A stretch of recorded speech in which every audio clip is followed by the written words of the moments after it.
Zakat, Qur'anically defined. According to all and sundry, zakat is charity, 2.5% of one's wealth, dependent on the gold, silver and other possessions, given to the needy mostly once a year during Ramadan, the fasting month, based upon the Bukhari and Hadith. I would not be doing this video if there was nothing wrong with the understanding of this term according to a good reading of the Quran. Zakat. A look at the root of the word zakat starts our Quranic reprogramming. Project root list. Za, Kaf, Wow. It increased, augmented, it throve, grew well, flourished, prospered and produced fruit. It was, became, pure, purification, goodness, righteousness, lead, enjoy a plentiful, easy, soft, delicate life, put into good, right state, condition, alms, poor rate, due. Establish salah and provide zakat. My salat video demonstrated that this is not a ritual physical prayer, but in a nutshell, it is to have practices for oneself and society that follow closely the teachings of Allah as revealed in His book, the Quran. To establish salat means to establish a just social system which has provision for an individual's growth and development to progress and realize one's potentials, and this is achieved through the just economic system of zakat. There is a need for a Quranic Islamic government in order to put the zakat welfare system into practice, and as this involves investing funds from individuals back into society, it is not a tax to the state but provision for everyone. You receive it. Sadaqah and Zakah. The Mullah gods have made zakat a charity, but sadaqat is the better term understood for this. Until the zakat welfare system is in place, we need to give charity to help the needy.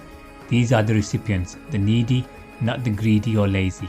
The funds that the central authority receives as alms and charity, sadaqat, belong to the following 8 categories. 1. The poor, those who are not able to earn sufficient living to meet their essential needs. 2. Those whose running businesses have stalled, or the ones who have lost their jobs, or those who have become needy for any reason. 3. Officials who have been appointed by the government to collect alms and charity. 4. Those who deserve financial help to heal any sufferings. 5. For those in bondage of any kind, physical slavery, unjust captivity, and oppression. 6. Those in heavy debt.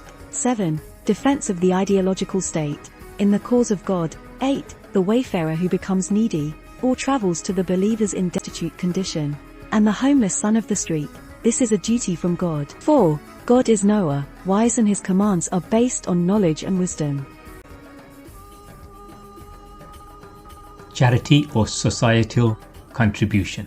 But even so, if they repent, establish regular prayers, and practice regular charity, they are your brethren in faith. Thus do we explain the signs in detail, for those who understand. This verse of the Quran, translation by Yusuf Ali, is narrating the incident when pagans broke their treaties with the Muslims and were told to repent or face the consequences. They were asked to practice regular charity. The true meaning of zakah can be understood from this verse, because giving regular charity is not something that anyone would commit a non-believer to do. One aspect of zakat is the giving of finances to the Islamic State to support all the peoples, Muslims and non-Muslims, who enjoy all the benefits. When wealth is freely and correctly distributed, when right is always against wrong, when truth speaks out louder than falsehood, everyone sees the true Islam and Quranic society and are drawn like a butterfly to nectar. To ask them to pay charity is not sensible, but to ask them to contribute to society which is used for their protection, provision of welfare services, etc., is the correct understanding of zakat. How much to contribute? Certain things that hinder humans from attaining the aforementioned noble objective are now mentioned. They ask you, O Messenger, concerning alcohol, intoxicants, games of chance, and gambling, and money earned without labor. Say, there is great detriment in these things as well as some benefits for mankind, but the detriment of them is much greater than the benefit of them. They drag down the individual and collective social potential. And they ask you what they should give. Say, all that is surplus. Thus God makes His messages plain for you, that you may reflect. And they ask you about the orphan children. Say, a progressive upbringing is best for them, that they get educated and learn skills, finally becoming independent members of the society. If you mix your belongings and property with theirs, or if they live with you, treat them as family members. God knows well the wrongdoer from the righteous. Had God so willed, he might not have granted such benevolent guidance, but then you would have carried the burdens of ignorance. Indeed, God is mighty, wise, and he uses his authority in his infinite wisdom. Isla carries all the meanings rendered above as a part of long-term betterment. 2.5% is nowhere mentioned in the Quran, but surplus wealth is to be used. The recipients. Whatever God has turned over to his messenger from those communities belongs to God and his messenger. The central authority, the messenger will spend it on. The central government, the central authority, the welfare of the families of the believers, the orphans, those who still feel left alone in the society, the widows, those who have no means of earning their livelihood, the disabled who cannot move around looking for the bounty of God, the homeless son of the street, those who are on their way to join you, and those who travel a distance to seek help, so that it may not keep revolving between the wealthy among you. Hence, take what the messenger gives you, and abstain from what he forbids you. Be mindful of God. Surely, God is stern and grasping, and it is for the poor refugees who have been expelled from their homelands and their property, and they seek God's bounty and approval, and support God and his messenger. They are the ones true to their faith. 20%. You ask about the distribution of the spoils of war when you fight aggression and attain victory. Whatever you take as spoils of war, a fifth of that is for God and the messenger, the state, and the rest is for the families of the fallen soldiers, those left alone in the society, the widows, the ones whose income has stalled for any reason, and the needy wayfarer, the homeless son of the street. This you will do if you believe in God and in what we have revealed to our servant. When the two armies met on the day of distinction, God has appointed due measure for all things and events. Families of the slain soldiers are included in context.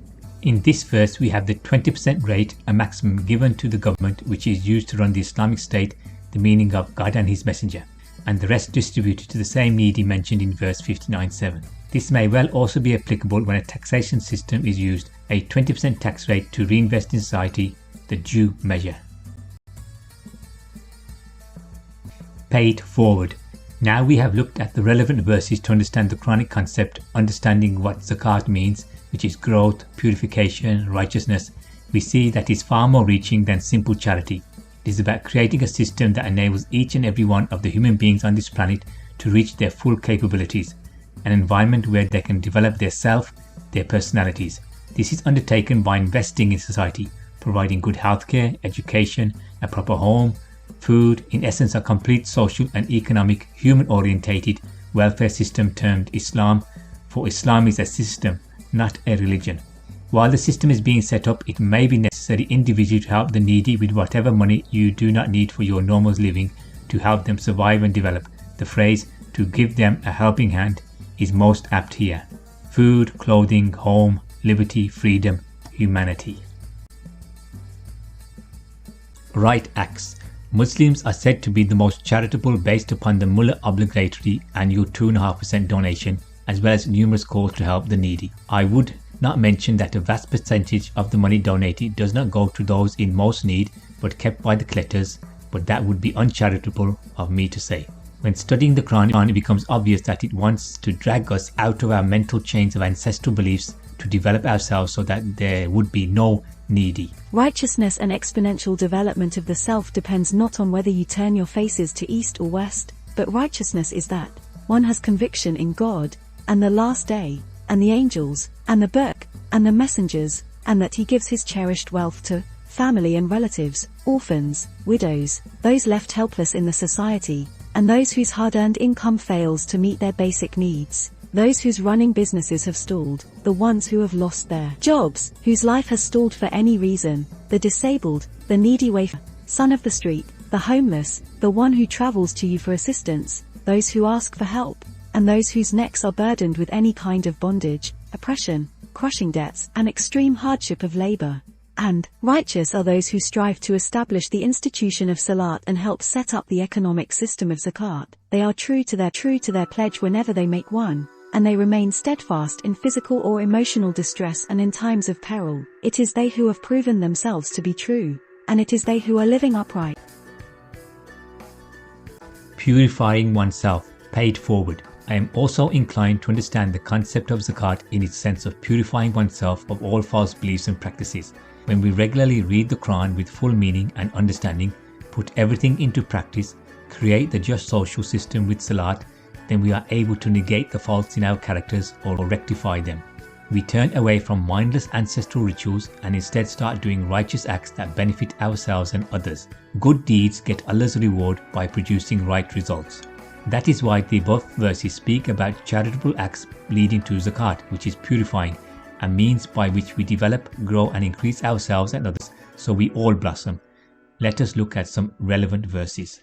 To God belongs all that is in the heavens and all that is on earth. He will reward those who do evil according to their works, and he will give excellent reward to those who do good to others. He has designed the universe such that no action goes without consequence. Su, evil, bad deed, action that disrupts the lives of others, a deed that creates disorder in the society. Hasana, good deed, benefiting people, acts creating balance, plural, Sayyat and Hasanat. Those who abstain from the greater transgressions that deplete the communal energy, and from shameful deeds and stinginess, even though they may sometimes waver, your Lord is of limitless forgiveness. He knows you best since he brings you into being from the earth, and when you were still hidden in the bellies of your mothers. Therefore, claim not piety for yourselves. He knows best as to who is righteous. Idham, actions that deplete individual or communal energy, fawahish, shameful deeds, lewdness, unbecoming behavior, immorality, stinginess to the extent of shame. Have you, then, noticed him who turns away from good deeds, gives a little, and so grudgingly? What? Does he have the unseen the future that he sees unfolded before him? Nay, did he never hear of what was in the scrolls of Moses, and the scrolls of Abraham who fulfilled his obligations? The divine message has essentially been the same. Herein are mentioned some of those laws, 12 maxims of intense beauty from the scrolls of Abraham. 1. No laden one shall bear the load of another. 2. Every human being shall be responsible for his own works and compensated for his labor. 3. And soon, his effort, and not the results, will be seen, for then he will be fully rewarded for it. 5. To your Lord is the final destination. Your goal shall be your Lord's rule on earth. 6. He is the one who causes you to laugh and to cry. The basic principles that cause nations to live in prosperity versus misery are being mentioned here. 7. He is the one who gives death and gives life. The rise and fall of nations follow his laws, and these laws are most excellently expounded in the Qur'an. 8. He is the one who creates the two companions, the male and the female pairs and opposites among his creation, from gametes that unite. 9. He has promised to bring about a second life, the ultimate accountability. 10. He is the one who gives wealth and contentment according to his laws. 11. He is the one who is the Lord of the brightest star, the human intellect. Shira, shower, intellect. Shira is also the Arabic name of the brightest star Sirius in the constellation Canis Major. It was widely worshipped in ancient Middle East. 12. He is the one who annihilated the former tribe of Ad. They were men of intellect but refused to establish the divine system. God never changes his laws. Therefore, a wrong system, however smartly run, is bound to collapse. And the following also shows us about those whose actions produce negative results, decay, atrophy, and what we should be trying to achieve: zakat, growth and fulfilling our potentials. Surah 92. Al-Layl, the night. Authors note this is the 92nd surah of the Quran and it has 21 verses. The surah underscores the unity of mankind in diversity of their effort and occupations. Actions speak louder than words, so people must try to become living examples of a noble character, with the glorious name of God, the instant and sustaining source of all mercy and kindness. Witness is the night as it cloaks in darkness, and the day as it shines in splendor. Witness is creation of the male and the female. Indeed, your efforts are diverse, your occupations and earnings are different. Let not this be a cause of division among you. So, he who gives and guards against evil, and upholds goodness, we will ease his way to the ultimate ease. But he who withholds and considers himself self-sufficient, and denies all that is good, we will ease his way to hardship. And what could his wealth avail when he himself falls? It is for us to show you the way. Through this revelation, to us belong the end and the beginning. And so I warn you of a raging fire, that only the most wicked must endure, he who denies and turns away. But far removed from it is he who guards against error, who gives his wealth that he may grow in goodness to self-actualization, Zakah, and who does not confer favors on anyone for any recompense, but only to seek the approval of his Lord, the Most High, and soon he will be pleased. Zadaqah. I like the Jewish word for our zakat, which they write as zadaqah, and they give the meaning as justice. Zadaqah is not just charity given out to the poor or needy, but is used to redress the harms done in the world, to make the world a just place. This Quranic concept of zakah has been lost to the Bukharians as they have turned it into a ritual of alms for Allah, giving instead of addressing the root causes of the inhumane conditions of man. If the Zionist Jews of Israel would stop acting like secularist Gentiles, they may well begin to understand the harm they have done to the indigenous Palestinians and rectify the gross inhuman treatment of these peoples. Ethnic cleansing, mass slaughter, land grabbing, rewriting history, destruction of crops, homes, businesses, etc. They should stop treating them like the Canaanites of the Bible and look upon them as victims in the same way that many Jews have been the victims. Sometimes people abused as children become abusers themselves when they grow up, a point that Zionism should think about if it ever wants to create peace in that region. This is a two-way process. But Zadaqah, my dearest brother Isaac, Zadaqah. The Quran on Chain.